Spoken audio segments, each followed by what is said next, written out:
SP125 কিনছি হলো 1 মাসের মতো হলো। তো গাড়িটা কেনার পরে আমি ইঞ্জিন অয়েল চেঞ্জ করলাম আজকে 2 বার। তো ইঞ্জিন অয়েল আমি ইউজ করি হচ্ছে এটা Honda Honda genuine engine oil 10W30। এই ইঞ্জিন অয়েলটা ইউজ করি আমি, এটা শোরুম থেকে রেফার করছে। আপনারা কে কোনটা ইউজ করেন কমেন্টে জানাবেন। তো এটা আমি কখন চেঞ্জ করলাম এটা দেখাই। দেখেন আমার গাড়ি অ্যাভারেজ চলতেছে হচ্ছে 66.9। তো টোটাল চলছে হচ্ছে 870 কিলোমিটার। কোম্পানি বলে দিয়েছে প্রথম যে ইঞ্জিন অয়েল চেঞ্জ করব সেটা হচ্ছে 300 কিলোমিটার চালানোর পরে, তারপরে হচ্ছে 800 কিলোমিটার চালানোর পরে সেকেন্ড ইঞ্জিন অয়েল চেঞ্জ করবেন।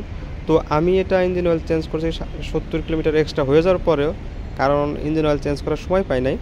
তো আপনারা যারা ইঞ্জিন অয়েল চেঞ্জ করবেন সেকেন্ড টাইম 800 কিলোমিটারের মধ্যে চেঞ্জ করবেন। আর কে কখন চেঞ্জ করেন আর গাড়ির কীরকম পারফরমেন্স সবাই কমেন্টে জানাবেন যারা SP125 ইউজার আছেন। Thank you.